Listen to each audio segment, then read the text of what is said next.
चर्चा भी हुई और आज कई सारे विषय उन पे निर्णय भी हुए। अभी जैसे 20 तारीख को माननीय मनोहर लाल जी खट्टर के द्वारा मेट्रो ट्रेन की भोपाल में विधिवत शुभारंभ हो गया है। इसमें पहले चरण में 7 किलोमीटर का ट्रैक है जिसमें 8 स्टेशन है।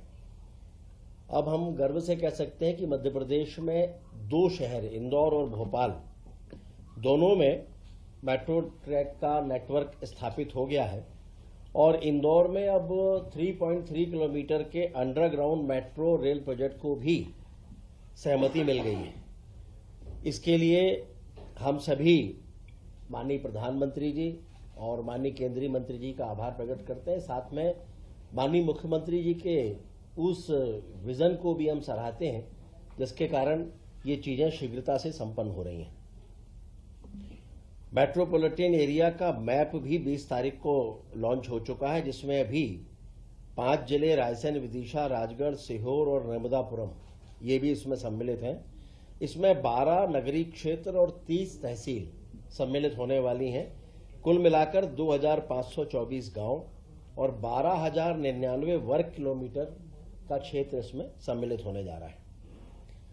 मेडिकल कॉलेज जो पीपीपी आधारित हैं इनका भूमि पूजन भी माननीय नड्डा जी जो हमारे राष्ट्रीय अध्यक्ष भी हैं और केंद्रीय स्वास्थ्य मंत्री हैं उनके द्वारा 23 तारीख को ये होने जा रहा है।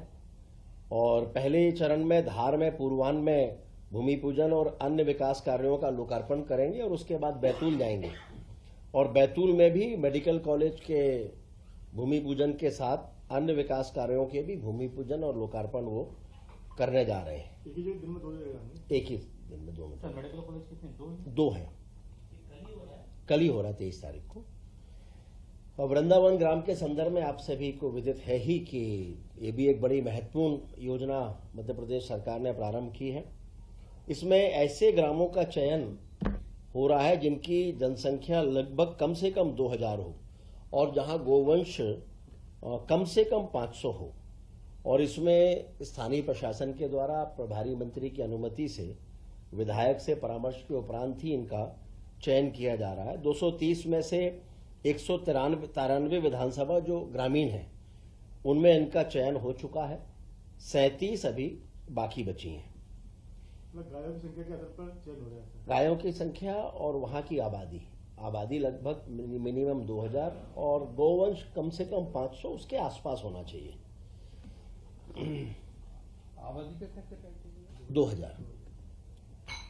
माननीय गृह मंत्री जी का हमारे मध्य प्रदेश के लिए ये गर्व की बात है कि माननीय गृह मंत्री जी अमित शाह जी का 25 तारीख को श्रद्धेय अटल बिहारी वाजपेयी जी की जयंती के अवसर पर ग्वालियर और रीवा 2 स्थानों पर उनका आगमन हो रहा है। ग्वालियर में प्रातः 11:30 से दोपहर 2 बजे तक वो रहने वाले हैं। वहां पर अभ्युदय मध्य प्रदेश ग्रोथ समिट में भी वो भाग लेंगे और ये शायद पहली बार होगा कि 2 लाख करोड़ के लोकार्पण और भूमि पूजन निवेशकों को आशय पत्र का आवंटन भी वे करेंगे और मेले का वर्चुअली उद्घाटन भी इसमें प्रस्तावित है। और दोपहर 2 बजे ग्वालियर से उनका प्रस्थान रीवा के लिए होगा। 2:40 पर रीवा पहुंचेंगे। वहां कृषि और किसान सम्मेलन उसमें वो भाग लेंगे और गोवंश वन्य विहार का भी वो अवलोकन करेंगे।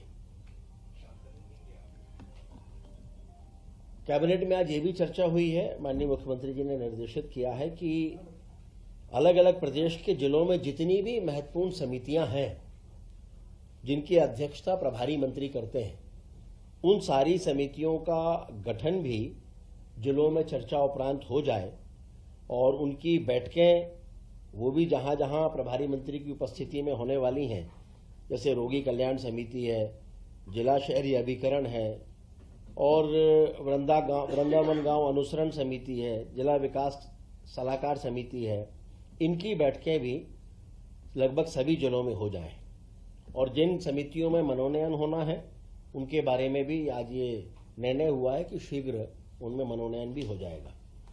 आज कैबिनेट में जिन विषयों पर सहमति दी है उसमें मुख्य रूप से है बड़वा धामनोद मार्ग का जो अभी 2 लेन है ये 4 लेन रूट के रूप में हैम के अंतर्गत इसका उन्नयन होने वाला है। ये लगभग 2 NH को जोड़ने वाली है और उसके साथ साथ महेश्वर जैसे प्रमुख स्थान उसको भी इसके माध्यम से कनेक्टिविटी मिलने जा रही है।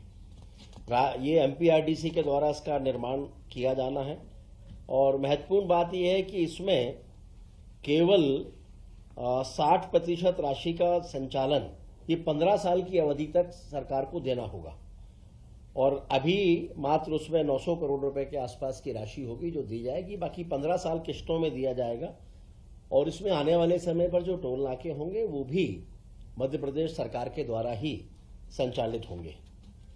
तो अपने आप में अत्यंत महत्वपूर्ण ये रोड का निर्माण हो रहा है। अभी गति सीमा लगभग वहां पर होती है 30 किलोमीटर के आसपास, ये बनने के बाद ये हो जाएगी 100 किलोमीटर प्रति घंटे की स्पीड होगी।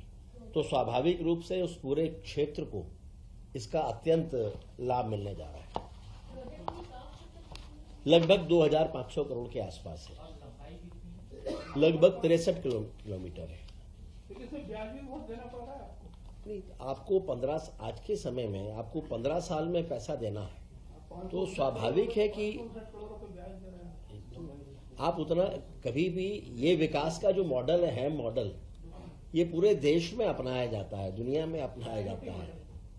हाइब्रिड एन्युटी मॉडल है और इस मॉडल के अंतर्गत हम विकास के कार्य कर सकते हैं क्योंकि कई बार बजट की अपनी सीमाएं होती हैं, लेकिन मैं हमेशा से मानता हूं कि विकास कार्यों की सीमाएं नहीं होती, उनकी निरंतरता बनी होती है और दोनों के साथ तालमेल बनाना है तो अपने बजट में ही जो निर्धारित बजट है उसी में अधिकतम विकास के कार्य आप कर सकें, ये आवश्यक है। लेकिन इन 15 सालों में आप ये भी विचार करिए, रोड का मेंटेनेंस भी उसी को करना होगा जिसको ये काम होगा। 15 साल तक इस रोड का पूरा रखरखाव भी उसी के जिम्मे आएगा, तो सरकार का भी बहुत बड़ा पैसा इसमें बचने वाला है। सर 60% कौन देगा? गवर्नमेंट देगी? मतलब 60 और 40% का मतलब है कि 40% अभी देंगे, 60% 15 वर्षों में किस्तों में देंगे, ये ऐसा है। 19 करोड़ रुपए जीएसटी का ये तो जीएसटी तो सारे कार्यों में आप उसको ऐसा मान के चलें कि जीएसटी तो सभी कार्यों में सम्मिलित है ही। इसके बाद है आंगनवाड़ी सेवा योजना, इसकी निरंतरता हो और इसकी निरंतरता के लिए 2026-27 से 2030-31 तक के लिए इसकी निरंतरता की स्वीकृति आज दी गई है। इस योजना में आंगनवाड़ी सेवा योजना जिसमें पूरक पोषण आहार कार्यक्रम, शाला की पूर्व शिक्षा, आंगनवाड़ी भवन निर्माण, सक्षम आंगनवाड़ी सहित पोषण अभियान, किशोरी बालिकाओं के लिए योजना और आंगनवाड़ी कार्यकर्ताओं का प्रशिक्षण, ये सब भी इसमें सम्मिलित है। मध्य प्रदेश धर्मशास्त्र राष्ट्रीय विधि विश्वविद्यालय जबलपुर के द्वितीय चरण को भी आज स्वीकृति प्रदान की गई। हम सभी जानते हैं कि मध्य प्रदेश में 2 नेशनल लॉ यूनिवर्सिटी हैं, एक भोपाल है, दूसरा जबलपुर है। तो जबलपुर में जो उसका सेकेंड फेज है और इसके जो कुलाधिपति होते हैं वो स्वयं chief justice of Madhya Pradesh होते हैं, तो उसके लिए अतिरिक्त राशि लगभग 197 करोड़ रुपए ये भी इसके लिए स्वीकृत कर दिए गए हैं, जिसमें एडमिनिस्ट्रेशन ब्लॉक, एकेडमिक ब्लॉक, कुलगुरु और कुल सचिव के आवास और 12 multi storey staff quarters, campus की बाउंड्री वॉल, ये सब भी इसके अंतर्गत बनेंगे। प्रधानमंत्री फसल बीमा योजना के विंड्स कार्यक्रम के क्रियान्वयन को भी आज स्वीकृति मिली है। विंड्स है weather information network and data system, ये सभी जगहों पर स्थापित होना है और इसके अंतर्गत प्रत्येक ग्राम पंचायत में एक ऑटोमेटिक रेन गेज और प्रत्येक तहसील में एक ऑटोमेटिक वेदर स्टेशन ये स्थापित किए जाएंगे, ताकि मौसम के जो हाई क्वालिटी के उच्च गुणवत्ता के आंकड़े हैं ये एक सिंगल डिजिटल प्लेटफॉर्म पर भारत सरकार को उपलब्ध हो सके और उसके आधार पर भविष्य की बहुत सारी योजनाएं इसके आधार पर तय हो सकेंगी। तो डाटा सेंटर मुख्यालय क्या रखेंगे?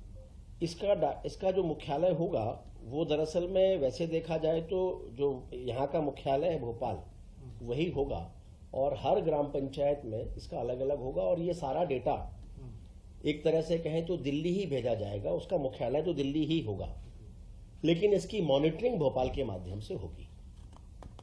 तो उसकी फंडिंग क्या सेंट्रल गवर्नमेंट की स्टेट गवर्नमेंट करेगी? सेंट्रल गवर्नमेंट से उसके सहयोग मिल रहा है और उसके सहयोग के बाद में 5 वर्षों की योजना पर लगभग 434 करोड़ रुपए संभावित व्यय है, जिसमें राज्य का जो अंश है वो लगभग 147 करोड़ है।